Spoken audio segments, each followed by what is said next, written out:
요셉이 시종하는 자들 앞에서 그 정을 억제하지 못하여 소리질러 모든 사람을 자기에게서 물러가라 하고 그 형제에게 자기를 알리니 때에 그와 함께한 자가 없었더라.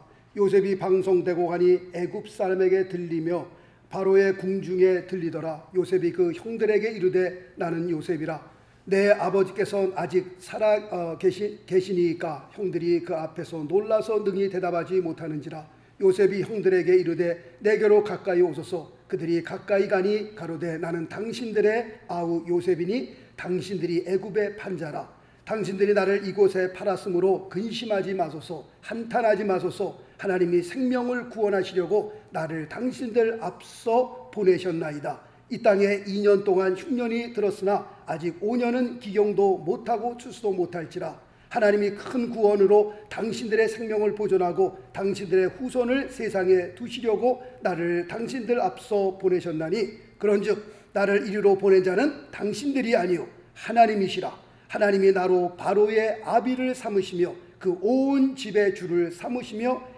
애굽 온 땅의 치리자를 삼으셨나이다. 아멘. 오늘은 보금자리를 만드는 사람들이라고 하는 제목으로 말씀을 드리면서 함께 좀 은혜를 받을 수 있기를 바랍니다. 파라과이를 선교사가 되기 위해서 파라과이로 떠나서 이제 12년 차에 접어들었습니다.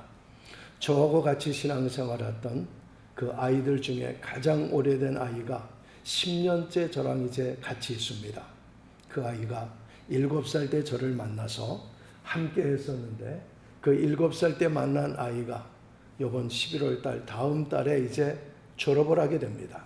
고등학교를 졸업을 하는데 대학교 가기 싫다는 거 억지로 대학을 보내서 돌아가면은 걔가 가야 될 대학교에 가서 미리 어포인먼트를 지금 해놨기 때문에 걔랑 같이 가서 이제 걔를 대학교에 들어갈 수 있도록 상담하고 어떤 과목을 공부를 해야 되는지 애들과 더불어 자꾸 그런 과정을 지나가고 있습니다. 아이들을 만나서 그 아이들에게 하나님의 사랑을 전하고 하나님께서 그들을 향하여 베푸실 하나님의 놀라운 뜻이 무엇인가를 기도하면서 아이들을 길러갑니다. 밀라그로스 알폰소라고 하는 아이인데 이 아이가 태어나고 얼마 되지 않아서 그 아버지가 집을 나갔습니다. 달려나간 게 아니라 다른 여자를 만나서 거기서 멀지 않는 곳에 또 다른 여자와 함께 더불어 삶을 살면서 그곳에서 애를 낳고 다른 여자 가운데 또 애를 낳고 삶을 살아요.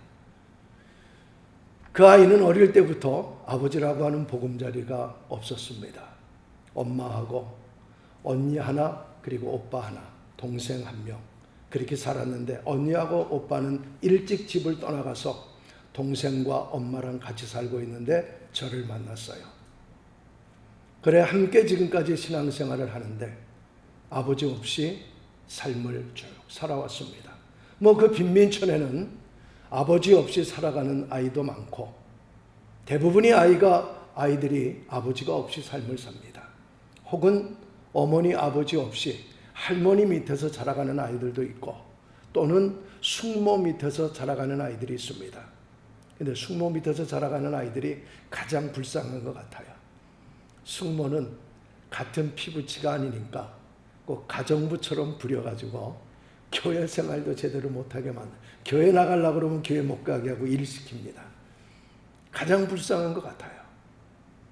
그런 아이들이 사실은 사랑의 보금자리를 잃어버리고 마음의 자신감도 잊어버리고 자존감도 잃어버리고 무엇인가를 자기네들이 발표할 때면 발표아이들이 잘합니다. 뭔가를 아이들이 뭐를 창작하는 것도 잘하고 잘하는데 이 빈민촌에 있는 아이들은 그렇지 못해요. 자신감도 없고 자존감도 없고 밝게 살아야 되는데 밝은 면도 없고 만나서 이야기를 해보면 이야기 안 하고 그냥 쭈삣쭈삣합니다. 그 아이들이 자기네 표현 잘해요. 중남미에 있는 아이들이 자기네 표현 참 잘합니다. 말도 잘하고. 근데 아버지 없이 자라서 보금자리를 잃어버린 아이들은 그렇지 못합니다. 밟지가 못해요. 그런 아이들에게 사랑을 나눠주고 그런 아이들을 바꾸어 가는데 밀라그로스 알폰소라고 하는 아이는 벌써 저하고 10년째를 같이 있으니까 얼마나 말을 많이 하는지, 말 안 시켜도 말을 잘하고, 이제는 뭔가가 밝아가지고 막 교회 오면은 지가 설쳐듭니다. 지가 설쳐돼. 교회 오면은 얼마나 잘하는지 말이죠. 이 아이인데. 그래서 이런 아이들이 그 빈민촌에는 참 많습니다. 그런 아이들을 데리고 이제 한 명 한 명에게 생명을 불어넣고 그들에게 참 힘을 주게 만들고 그 아이들에게 보금자리를 만들어가는 것이 저의 사역입니다. 많은 아이들을 오게 해서 그 아이들을 데리고 뭔가를 하는 게 아니라 정말 생명을 불어넣고 그 아이들의 삶의 깊은 속까지 들어가야만 아이들이 마음을 열고 함께 할 수 있기 때문입니다. 이 아이들이, 이 밀라그로스가 셀룰라 폰을 보면은 걔네들 셀폰을 이제 미국에서 사가서 갖다 주고 미국 방문하신 분들에게 부탁해서 셀폰을 애들에게 나눠주고 그래요. 리더 아이들 12명, 그리고 서브 리더 아이들 8명을 지금 길러가고 있는데, 뭐 다른 아이들도 많이 오는데, 주일날 예배를 한 100명이 예배 드려요. 예배 드리는데, 그 아이들 예배 드리는 것보다도 정말로 중요하게 생각하는 건 토요일 날. 걔네들이 와서 첫 번째 아이들, 두 번째 아이들, 얘네들을 준비해서 훈련시키고 말씀으로 양육하고 기도시키고 그리고 음식 나눠주고 이 토요일날 애들 양육하는 게 굉장히 중요합니다.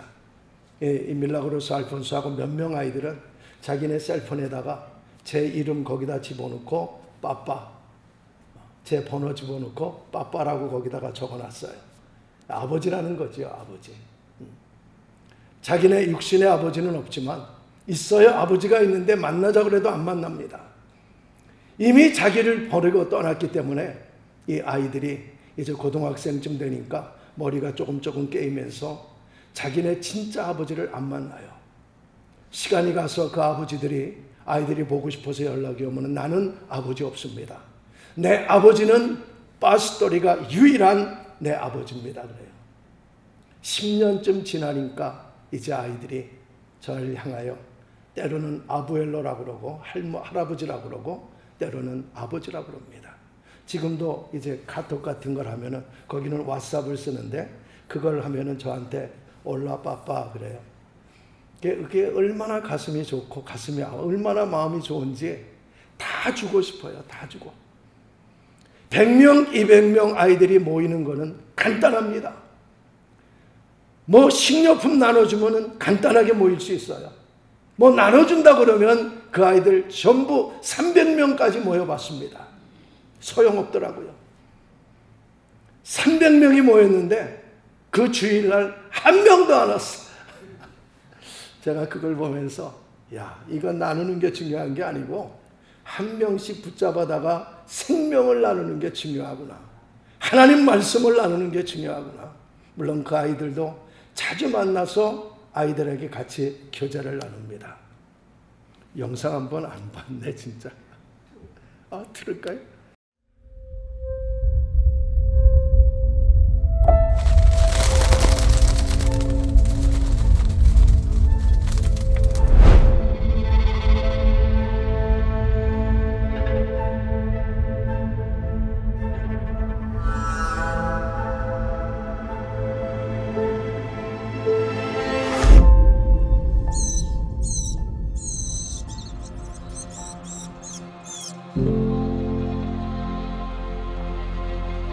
아이들이 과연 필요로 하는 것은 무엇일까요?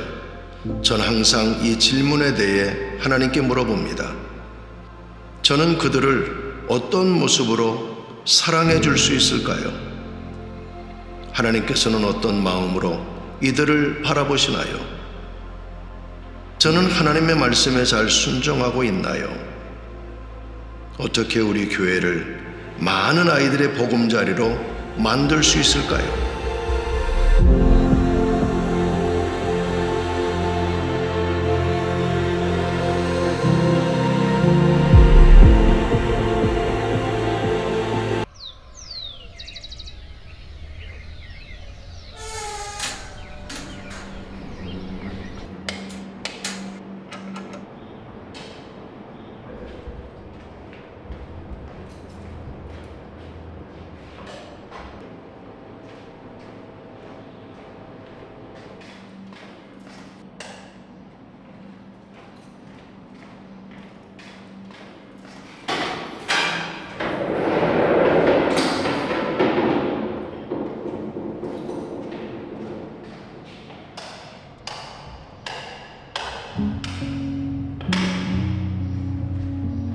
이 지역이 불우한 가정이 상당히 많죠. 시골에서 와가지고 갈 곳 없어서 흘러 들어온 장소가 여기 빈민촌입니다. 그 아이들의 집을 가보면 뭐 판자로 되어진 집도 있고 뭐 벽돌로 쌓아진 집들도 있는데 안에 들어가 보면 이거는 돼지 소굴이라고 할 정도로 아주 형편없는 가정의 모습입니다. 비 오면 비가 줄줄이 새고 그리고 그 안에 흙이 있어서 그냥 흙 천지고 남이 쓰고 버린 침대 매트리스 같은 걸 가져다가 그냥 거기서 깔고 한 침대에서 5명 가족들이 거기서 잠을 자고 화장실도 없어가지고 잘 씻지도 못하면서 얼마나 냄새가 많이 나고 이루 말할 수 없이 열악한 환경입니다.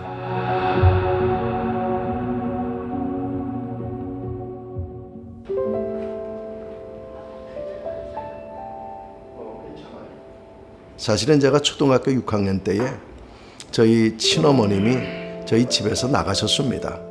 가정이 풍지박산이 났죠. 그 어릴 때에 어머님이 집을 나가셨을 때 그 받은 충격, 그 마음의 충격 때문에 제가 마음에 큰 아픔을 가지고 살았습니다. 그리고 1년 지나서 제가 중학교 1학년 때 아버님이 재혼하셔서 새어머님이 들어오셨는데 희생과 그리고 고생을 하면서 한 가정을 일으켜서 우리의 가정들이 행복함을 느꼈고 그렇게 가정이 살아날 수 있다면 나는 앞으로 내 한 사람이 어떤 희생을 해서라도 나 같은 사람을 돕고 삶을 살아야 되겠다. 그래서 고아원 원장이 되기를 제가 원했습니다. 그래서 특별히 이 빈민촌에 들어와서 아이들하고 삶을 나눈데도 하등 저에게는 이것이 내가 고생한다, 수고한다, 내가 이런 생각이 전혀 없이 그냥 기쁨으로 아이들하고 삶을 나누고 있습니다.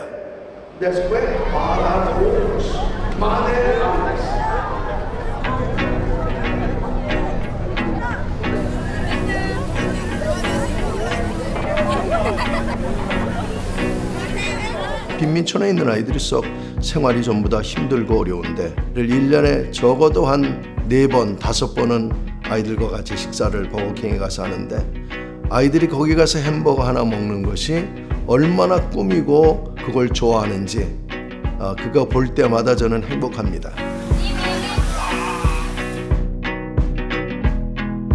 저를 부를 때 뭐 아부엘로, 할아버지 뭐 이렇게 부르기도 합니다. 저는 그게 참 좋습니다.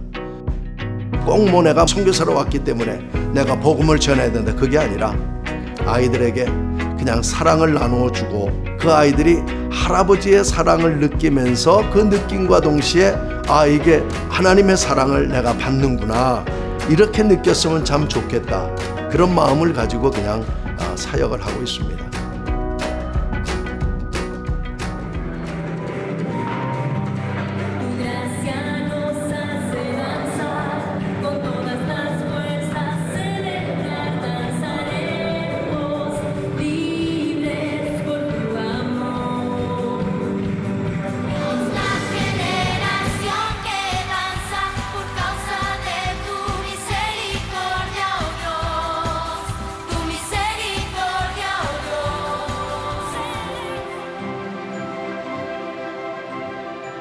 저는 지금 파라과이 선교사로 나온 지가 10년이 됐습니다.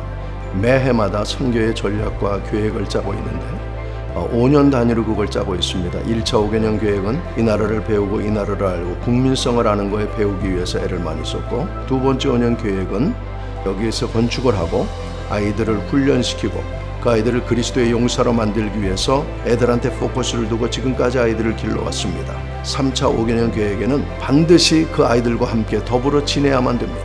파라과이의 선교 사역이 앞으로 많은 열매를 맺을 수 있는가? 아니면 이 선교 사역이 열매를 맺지 못하고 그냥 그 자리에서 머물다가 그냥 갈 것인가에 대한 중요한 터닝 포인트가 앞으로 3차 5개년 계획입니다. 젊은 아이들을 위한 예배 공간, 교육하는 공간, 그리고 특별히 아이들을 훈련시키는 학사관의 공간, 또 직업훈련 학교를 만들 수 있는 공간, 또 데이케어 센터를 할 수 있는 공간. 하나님께서 그 일을 이루시기 위해서 하나님께서 사람을 통해서 저에게 그 일을 이루어 주셔야만 되기를 저는 기도할 뿐입니다. Por favor, Señor, se va a proteger esta casa. Si es Sandra, con ponerte en bendiciones de esta orando. Muchas gracias poner de gracia de Dios. 아이들을 만날 때마다 저는 행복해요. 그저 아이들이 교회를 오면은 그 아이들하고 대화하는 것이 저에게는 굉장히 행복이에요. 오히려 제가 걔네들을 돕는 게 아니라 걔네들이 저한테 행복을 나눠주고 있어요. 그게 제가 행복한 거죠.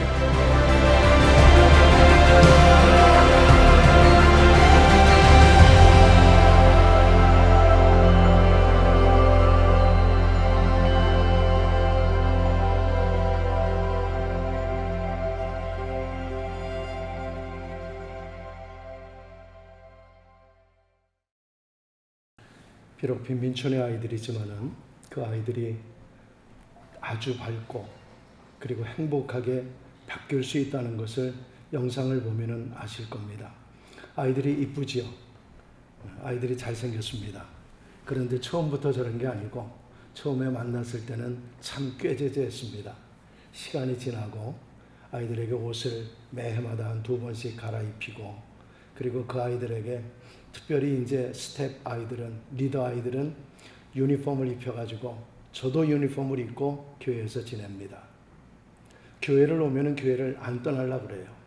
예배가 10시인데 9시 50분인데 8시 반 되면 벌써 교회를 모여들기 시작을 하고 교회에 일찍 와서 교회를 떠나면 그 떠나는 시간이 주로 한 오후 3시 4시쯤 돼야 떠나려고 그래요. 집사람이 하도 애들이 안 가니까는 쫓아낼 정도로 빨리 가라고 할 정도로 애들이 교회를 좋아합니다. 이유는 그 안에 사랑이 있기 때문이라고 저는 생각을 합니다.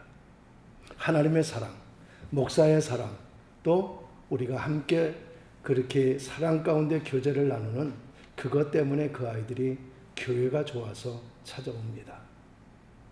그런 아이들을 어떻게 하면 잘 도와줄 수 있을까? 기독교는 역사와 사회에 책임을 질 줄 알아야 된다고 저는 생각을 합니다. 주님께서 이 땅에 계실 때, 아니 주의 성경의 말씀 가운데 교회를 향해서 좋은 교회를 만들라 말씀 기록한 적이 없습니다. 말씀한 적이 없습니다. 교회를 향해서 걱정 한번 해본 적도 성경에는 기록되어 있지 않습니다. 우리가 걱정을 하고 있죠. 교회를 향해서 우리가 걱정을 해요. 좋은 교회라는 것이 무엇인가를 주님은 이미 가르쳐 주셨어요. 우리는 얼마만큼 교회를 향해서 이 보금자리를 만들어 갈 수 있겠는가? 성도님들이 교회를 오면은 이 교회가 정말 떠나가기 싫은 사랑의 보금자리로 느끼면서 우리가 이 교회를 오고 있는가? 어떠신가요, 여러분? 여러분은 교회를 오시면서 좋다. 교회를 들어오셔도 보금자리구나, 안락하구나. 교회를 때우고 가는 게 아니라, 예배를 때우고 그냥 가는 게 아니라 교회를 들어와서 내가 보금자리에 왔구나. 주여, 주는 대대에 우리의 거처가 되었다고 시편 90편 1절에 말씀하고 있습니다. 주여, 주는 대대에 우리의 거처, 안식처가 되었습니다. 우리는 그 안식처에 들어올 때만이 평안이 있고 안락하고 안전하고, 이 안식처가 우리에게 과연 오늘도 있습니까? 이게 문제지요. 그냥 예배를 드리고 가는 것이 아니라 내가 안식처에 와서 하나님 앞에 내가 정말 안전합니다. 그런 안식처에 대한 생각을 가지고 있다면 우리도 그런 안식에 대한 보금자리를 만들어 가야만 됩니다. 그런데 보금자리를 만들어 가려고 하는 사람들에게는 2가지의 의식이 정말 중요합니다. 첫째는 형제의식입니다. 우리는 형제입니다. 라고 하는 의식입니다. 우리가 요셉에 대한 기사는 너무나 잘 압니다. 신앙생활을 조금만 했으면 요셉이라고 하는 그분의 그 삶에 대해서 스토리를 이미 다 알고 있습니다. 그 요셉이 형들에게 시기와 질투를 받아서 그는 애굽으로 팔려가 버리고 말았습니다. 죽음의 장소까지 갔다 온 사람이었습니다. 뭐 별반 달리 그가 잘못한 게 없어요. 꿈꾼 거밖에 없었습니다. 2번의 꿈꾼 거밖에는 없었는데 그 꿈이 올무가 돼가지고 그거 말했다고 자기의 묶는 볕단은 서 있고 형제들이 묶는 볕단은 고개를 숙이면서 자기를 향하여 절하는 모습의 꿈, 그 이야기할 수 있지요. 두 번째 꿈, 해와 달과 11의 별이 자기를 향하여 머리 숙이는 꿈. 예지의 꿈이지만은 그러나 그 꿈꾼 얘기를 할 수 있지 않습니까? 충분히 할 수 있습니다. 그거 받아줄 수 있습니다. 그런데 형제들이 그걸 못 받아줍니다. 그리고 거기에서 시기하고 질투하고 그 질투가 극에 달해서 형제를 죽이려고 했다가 팔아먹는 상황까지 가고 있습니다. 그리고 나서 애굽까지 팔아서 애굽에 가서야 자기의 형제들을 요셉이 총리가 된 다음에 만나게 되어집니다. 7년의 풍년이 지나가고 그리고 흉년 7년이 지나가는 2년째에 가나안 땅에도 흉년이 들어서 애굽 온 천지가 흉년 가운데 저들이 양식 떨어져 양식 사러 애굽에 왔다가 자기의 동생을 만나게 됩니다. 그런데 그 동생을 만나는 형의 상황, 형들은 자기의 동생인지를 알지 못하는데 동생 요셉은 형들인지를 알아보게 되었습니다. 그 형이라고 하는 사실을 알고 그가 자기가 동생이라는 사실을 깨우치면서 형들과 만나 눈물을 흘립니다. 그런데 요셉이 형들을 만났을 때에 그의 중심 가운데 형제의식이 없었다면 오늘 본문의 아름다운 화해의 모습은 나오지 않았을 것입니다. 그 형제라고 하는 그 중심에 자기를 팔아먹었지만, 자기를 미워했지만, 자기를 시기하고 질투했지만, 그러나 형제라고 하는 그 의식이 요셉 중심 가운데 있었습니다. 그렇기 때문에 그는 형제들을 껴안으면서 이런 고백을 합니다. 5절 말씀 보면은 4절에 요셉이 형들에게 이르되 내게 가까이 오소서 그들이 가까이 가니 가로되 나는 당신들의 아우 요셉이니 당신들이 애굽의 판자라. 그런 말씀을 하고 있어요. 내게로 가까이 오소서 나는 당신들의 아우 요셉이니 당신들이 애굽에 판 동생 요셉입니다. 형들이 자기를 팔았다는 걸 어떻게 잊겠습니까? 그거 잊을 수 없죠. 아니 벽에다가 못을 박았다고 그 못을 뺀다고 해서 자국이 없어지던가요? 그냥 있어요. 그 사실은 팩트가 돼가지고 있지만 그런데 우리는 형제라고 하는 그 의식이 요셉 중심 가운데 있기 때문에 형제들을 형제들로 받아줄 수 있는 요셉의 마음. 우리의 형제의식은 어디까지인가요? 같은 교회에 나오면 형제일까요? 같은 성을 가지고 있으면 형제일까요? 다른 교회 나가면 우리하고는 전혀 관계없는 사람들일까요? 우리의 형제의식은 어디까지입니까? 여러분이 가지고 있는 형제라고 하는 개념은 어디까지가 개념을 삼고 있습니까? 기독교는요, 더 좀 확장돼야 돼요. 더 좀 마음을 넓혀야 됩니다. 넉넉한 마음을 좀 가져야만 됩니다. 비록 빈민촌에 있는 아이들이 헐벗고 가난하고 저들이 못 배웠어도 저들은 우리의 형제가 될 수 있습니다. 형제의식을 가지고 있지 못한 사람들의 결말이 뭔 줄 아십니까? 그게 누가복음 15장에서 탕자의 비유에서 이야기를 하고 있습니다. 둘째 아들이 아버지의 유산을 받아가지고 멀리 떠났어요. 다 써버리고 돌아옵니다. 그 아버지가 멀리 있다가 돌아오는 자기의 아들을 만나서 너무나 반가워가지고 그 아들을 맞아드립니다. 죄인이 예수님 앞에 갈 때에 예수님께서 팔 벗고 나와서 맞아주시는 것처럼 그 아버지가 팔 벗고 나와서 맞아주면서 씻기고 입히고 가락지 끼워주고 새신 신겨주고 잔치를 벌이는데 밭에 나갔다가 돌아오는 큰아들은 밭에 돌아오는 그 모습 속에서 자기의 집안의 모습이 예전과는 같지 않았습니다. 풍악이 울리고 웃음소리가 나고 문 밖에서 그 소리를 들으면서 종을 불러서 물어요. 무슨 일이냐고 물으니 종이 하는 얘기가 당신에 나갔다가 동생이 돌아와서 아버지가 잔치를 벌였습니다. 아니 그런 얘기 들으면 빨리 집안에 들어가서 동생을 마주하고 동생 껴안아서 잘 왔다. 아버지가 걱정했는데, 아버지가 고민 속에 살았는데, 아버지가 하루도 웃을 날이 없었는데 참 잘했다, 잘 돌아왔다 라고 이야기를 하고 반겨주는 게 형의 입장이 아닐까요? 근데 안 들어와요. 문에서 집 안으로 들어오지 않습니다. 아버지가 바깥으로 나갈 때까지 안 들어와요. 네가 아버지가 밖에 나와서 네 동생이 나갔다가 돌아왔으니 우리 들어가서 같이 즐기자고 요청을 하는데도 안 들어갑니다.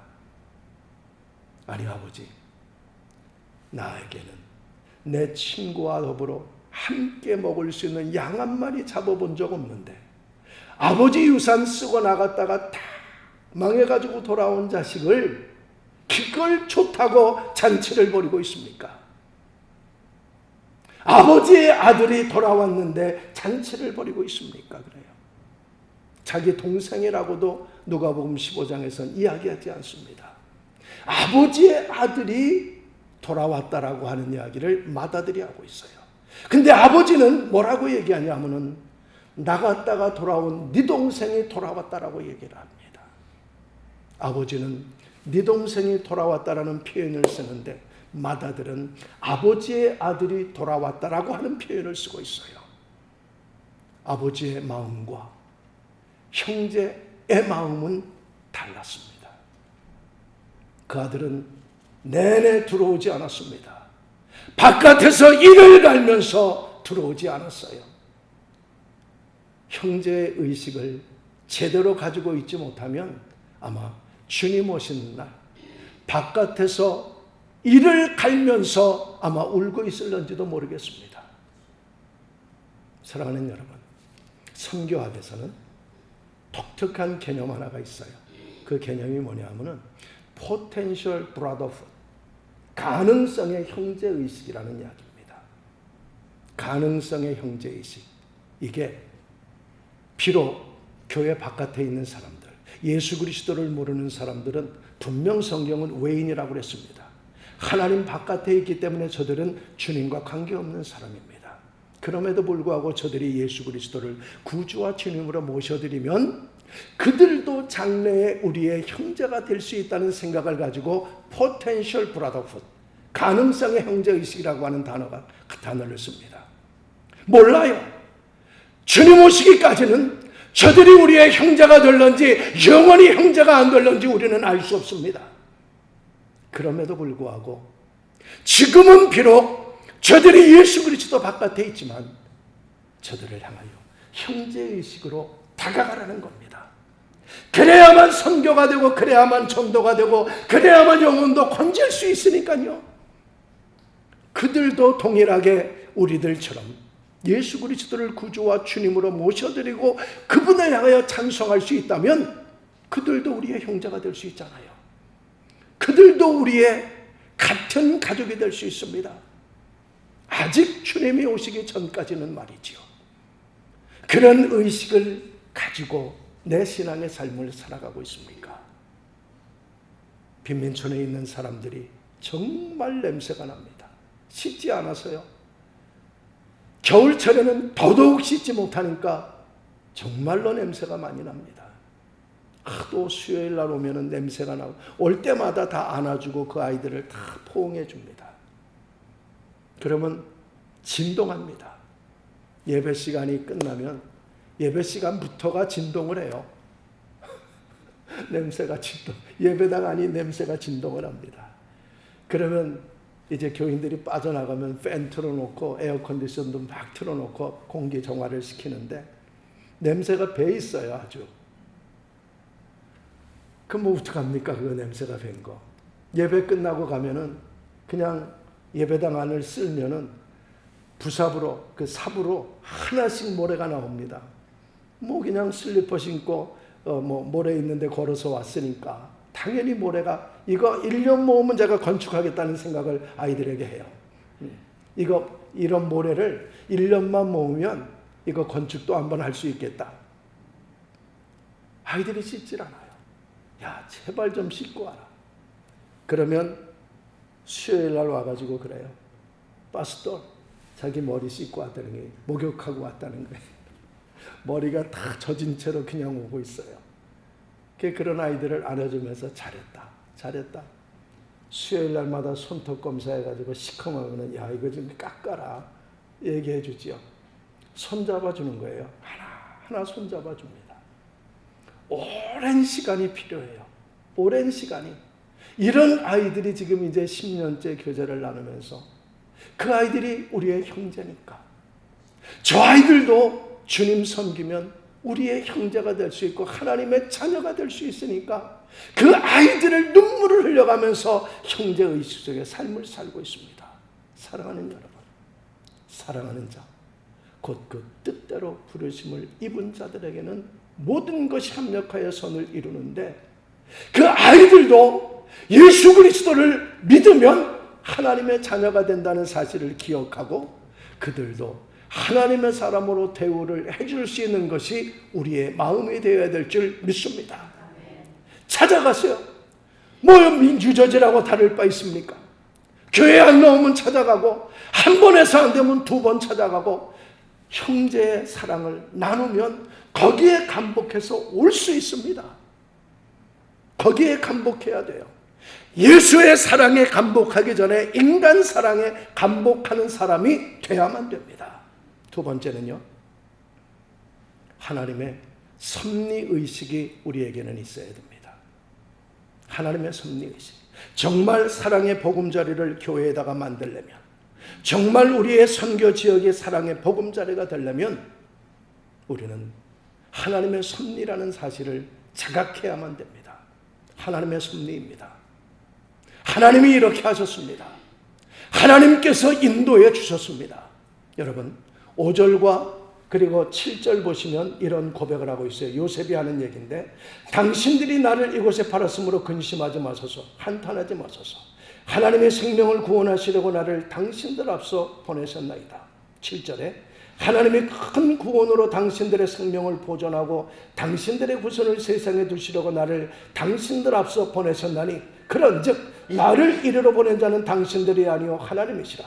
하나님이 나로 바로의 아비를 삼으시며 그 온 집의 주를 삼으시며 애굽 온 땅의 치리자를 삼으셨나이다. 자기가 팔렸다는 사실은 분명해요. 형들이 자기를 팔았다는 사실은 분명합니다. 그러나 요셉의 중심에는 자기가 팔린 것에 대한 것, 거기에 포커스를 두는 게 아니라 하나님께서 나를 당신들에 의해서 팔릴 수 있도록 만들었다고 하는데 포커스를 두고 있습니다. 여기에 주어는 자기가 아니라요, 하나님입니다. 오늘 본문의 주어는 자신이 아닌 사람이 아니라 하나님이라고 하는 하나님이 계속해서 나와요. 당신들이 나를 파는 것이 아니라 하나님이 나를 팔도록 만들어 주었다. 이거 하나님의 섭리입니다. 내가 아팠다. 내가 고통당했다. 내가 가정이 불효했다. 내가 사고를 당했다. 이것은 전부 내가 당했던 그 일들을 당하고 있는 사람들을 향하여 하나님의 사랑을 부어줄 수 있도록 만들기 위해서 나에게 먼저 경험을 하도록 만들어주신 줄 믿습니다. 내가 아팠어요. 그래, 아픈 게 어떻단 말입니까? 났어요. 그러면 그거 아픈 사람을 향하여 가서 그 사람들을 위로해 주라고 내가 먼저 아팠다고 하는 사실을 자각해야만 합니다. 가정이 깨졌어요. 그럼 깨진 거에 한탄하고 있으면 그 사람은 비관자가 돼서 우울증에 걸려서 자살하고 말 것입니다. 그게 아니라 가정이 깨져서 우울했습니다. 불안했습니다. 불행했습니다. 그리고 난 다음에 예수 그리스도를 만나면 하나님의 섭리를 깨우치죠. 하나님, 나를 통해서 그런 사람들을 돕기 위한 하나님의 섭리셨군요. 그 의식이 없었다면 요셉이 아마 칼을 빼들었을 것입니다. 그 의식이 없었다면 자기를 팔아먹은 형제들 참 잘됐다. 이 기회에 형들을 죽이고야 말겠다. 자기가 가지고 있는 고난을 가지고 형제들을 얼마든지 죽일 수 있었습니다. 그런데 하나님의 섭리 의식을 갖게 되니까 형제들을 향하여 고백하기를 걱정하지 마소서. 한탄하지 마소서. 당신들이 나를 애굽에 팔았으므로 한탄하지 말라. 우리의 가정을 구하기 위해서 하나님께서 당신들의 손을 빌어서 나를 애굽으로 먼저 보내신 겁니다. 우리의 민족을 건져주시기 위해서 하나님이 당신들의 손을 통해서 나를 먼저 애굽으로 보내셨습니다. 그 하나님의 섭리의식이 우리 가운데 반드시 있어야만 될 줄 믿습니다. 그럼 하나님을 향하여 예수 그리스도를 믿고 내가 형제가 모든 지금도 믿지 않는 사람은 내 형제라고 하면은 다가갈 수 있지요. 내가 당한 모든 고난과 역경과 삶의 내 경험치가 결국은 하나님께서 섭리로 나에게 주셨다는 것을 두 가지를 깨우치면 그 다음에 자연적으로 따라오는 행동이 하나가 있습니다. 그게 뭐냐 하면은 섬김입니다. 그 의식이 있은 다음에는 섬김이 반드시 따라오게 돼요. 왜 나를 애굽에 먼저 보냈을까요? 그것은 우리 가족을 섬기기 위해서, 그것은 내 민족을 섬기기 위해서. 이게 기독교의 역사관입니다. 우리는 요 좁은 틀 안에만 있어서는 안 돼요. 기독교의 역사관은 완전히 넓은 세상입니다. 기독교가 의식을, 기독교의 백성들이 의식을 확 넓히면 세상이 달라집니다. 교회가 의식을 넓히면 달라집니다. 선교지에 가서 선교지에서조차도 내 선교지라고 하는 요 마흔들이를 생각하고 있는 선교사님들이 계시더라고요. 아니 파라과이면 파라과이 전체의 눈을 들어서 볼 줄 알아야 돼요. 내가 지금 선교하는 여기만 봐서는 안 된다는 겁니다. 뭐하러 하나님께서 선교사로 파라과이라고 하는 땅으로 보냈을까요? 파라과이 전체를 위해서 보낸 거지요. 내가 있는 지역도 충성해야 되지만 그러나 전체를 보고 그 전체를 보면서 그 역사를 이뤄나가야 될 그 영안도 열려야 됩니다. 아마 요셉이 그 하나님의 섭리의식이 없었다면 칼을 뽑아서 형제들을 죽일 수 있었는데도 그렇게 안 한 것은 하나님의 섭리의식이기 때문에 형제들을 섬길 수 있었습니다. 그리고 형제들이 애굽 땅을 떠나갈 때에 다 자기가 가지고 있는 모든 것, 자기가 총리로서의 권한으로 모든 걸 할 수 있는 것을 다 거기다가 나누어 줍니다. 다 가져갈 수 있도록 나누어 줍니다. 그런데요, 사랑의 결핍은 물질로 채워지지 않는다는 겁니다. 결코 사랑의 결핍은 물질로 채워지지 않는데 사랑의 결핍은 사랑으로 많이 채워질 수 있습니다. 파라과이 가서 빈민들하고 살면서 느끼는 게 그거예요. 매 첫 번째 주일날마다 식료품을 준비해서 교인들에게 나눠줍니다. 이 방법도 써보고 저 방법도 써보고 예수 그리스도를 만날 수 있는 역할을 해보려고 이런 방법 저런 방법을 써보는데 그게 아니에요. 결국은 마음과 마음이 통해야만 돼요. 그것도 하나의 수단이 될 수 있지만 결국은 마음과 마음이 통해서 반등이 되어야만 됩니다. 복음을 전하기 전에 친구가 되어야 되고 친구가 되어진 다음에 복음을 전해야만 그 복음이 들어갈 수 있지요. 그리고 섬겨야만 그 사람들이 마음을 엽니다. 오늘 제가 아침에 스승 목사님을 만나 뵙고 왔습니다. 10시에 예배를 드리는 곳에 가서 예배를 드리고 왔습니다. 이 나이 연세가 어떻게 되냐 여쭤봤더니 92이신데 설교를 하시더라고요. 아, 이분이 내 롤 모델이구나. 왜냐하면 90 넘어서 설교하는 분을 제가 못 봤거든요. 우리나라의 의학 교수신데 행복한 100세를 어떻게 하면 살 수 있는가를 연구하시는 분입니다. 행복한 100세. 요즘은 100세 얘기가 아니라 이제는 120세 얘기를 합니다. 그런데 질병이 들어서 120세 살면 뭐 하겠습니까? 질병이 들어서 100세 살면 뭐 하겠습니까? 그 박상철 교수라는 분이 행복한 100세를 어떻게 하면 사느냐. 저는 40 초반부터 120살을 산다고 선포하고 사는 사람이에요. 아니 정말로 그렇습니다. 왜냐하면 13년 동안 제가 류마티스 관절염을 앓다가 거기서 해방이 되고 난 다음에 40 초반부터 붉은 고기는 끊었습니다. 그리고 40 초반부터 나는 120살까지 살면서 복음을 전하는 사람이다. 그리고 지금 이제 8년이 됐습니다. 저는 이제 새로 태어난 지가 8년이 됐어요. 그러면서 120살까지 내가 복음을 증거하면서 삶을 살리라. 이분이 1,400명을 90세 넘으신 분들을 만나서 인터뷰를 했답니다. 이 박상철 교수께서. 그런데 그분들에게 장수하는 행복한 장수의 비결이 패턴이 있더라는 겁니다. 그 패턴이 뭔가 하면은 음식을 소식을 했고 스트레스를 안 받았고, 이거는 뭐 기본이라고 그래요. 이거는 기본인데 3가지 패턴이 있는데, 첫째는 계속 했다는 겁니다. 무엇인가를 했다는 거예요. 계속 하고 있다는 겁니다. 오늘 제가 그 스승 목사님을 만나 뵙고 오면서 그분도 계속 지금 하시는 거예요. 지금 은퇴를 없으시고 계속 하시는 거예요. 아니 주일날 여러분 이 사도 요한이 자기의 속사도인 자기의 제자가 강대상에다 앉혀놓으면은 그 모셔가지고 앉혀놓으면은 사랑하라 사랑하라 사랑밖에는 얘기를 안 하시고 그냥 내려가셨다는데, 이 스승 목사님은 말씀까지 또박또박 외우시면서 설교 말씀을 하시더라고요.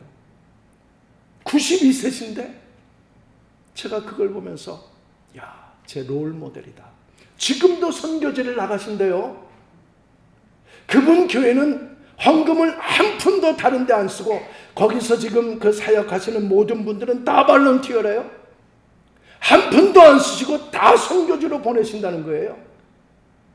그런데 중요한 거는 하시고 있다는 거거든요. 건강한 100세를 사시려면 끊임없이 하십시오. 움직이십시오. 미국이 얼마나 좋아요? 커뮤니티 센터에 가면 뭐 하다못해 라인 댄스도 하잖아요. 하세요. 가서 춤도 추시고 배우세요. 2번째는요, 배웠다는 겁니다. 90세 이상 행복하게 사시는 분들이 배웠다는 겁니다. 계속해서 움직이고 계속해서 배웠다는 겁니다. 얼마나 좋습니까? 미국에서 배우세요. 언어도 배우시고 이것도 배우시고 저것도 배우시고 음식하는 것도 배우시고요. 배우세요. 나는 이제 70이 넘었으니 난 은퇴했다고 생각하지 마시고 불행한 노년을 피하시려면 배우십시오. 여러분, 불행 중에 가장 큰 불행은 이건 암이 아니라 치매잖아요. 뭐 하는지도 모르고 삶을 마지막까지 사는 거 아니에요. 배우셔야 됩니다. 머리를 쓰셔야 됩니다. 그 다음에 마지막 3번째는 주었다는 겁니다. 행복한 100세를 사시는 분들의 3가지 패턴이 하라, 배우라, 주라. 주라 그러니까 여러분 딱 생각되는 게 뭐예요? 가서 돈을 물질로 도와주라. 그게 아니에요. 그것도 필요하지만 그분이 말씀하는 거는 자기 집에서 일어나가지고 친구가 20리, 30리를 살면은 거기를 찾아간다는 겁니다. 아무 이유도 없이 조건도 없이 그냥 찾아가서 동무 잘 있었어? 친구 잘 지냈어? 하고 돌아온다는 거예요. 그가 그 사랑을 주고 온다는 겁니다. 그 사랑. 하다못해 그런 것까지라도 사랑의 범주 안에 집어넣어가지고 주고 온다는 거예요. 얼마나 좋습니까? 돈을 주라는 것으로 우리는 이 땅에 살면서 생각을 해요. 아니에요. 돈 이전에 먼저 사랑을 가지고 찾아가서 사랑을 주는 겁니다. 기도를 주고 오면 되잖아요. 그분들을 향하여 계속 기도하고 그분들을 향하여 교제를 나누면서 사랑의 교제를 나누면 되잖아요. 연세 드실수록 친구가 점점 없어서요. 우테크를 해야 됩니다. 재테크가 아니라. 연세 드실수록 친구를 테크를 하셔야 돼요. 이게 중요한 거죠. 그렇게 하면서 삶을 살면은 행복한 노년을 살 수 있다. 중요한 건 섬기라는 겁니다. 작은 것부터 섬기면 선교지에 안 나가도 괜찮아요. 여기서부터 섬기며 또 섬기며 섬기시면 유저지 명성교회가 흥왕한 재단이 되어질 줄 믿습니다. 내가 아파본 것 가지고 그것 때문에 아파하는 사람을 가서 섬기세요. 내가 당했던 고난을 주님 만나서 섭리로 깨달았다면 그 고난당하는 사람들에게 가서 그 사랑을 나누어 주세요. 경험치를 나누어 주고 냉면한 그릇이라도 사가지고 가서 그분들하고 사랑을 나눠보세요. 그 사랑을 주고 또 주다 보면은 그 사람들도 감격해서 이게 그리스도의 사랑인 줄 알고 돌아올 수 있습니다. 나의 나된 것은 하나님의 은혜로 말미암아 됐습니다. 다 놓고 갈 것 주님을 위해서 섬기다가 떠나가시기를 축원합니다. 기도합니다.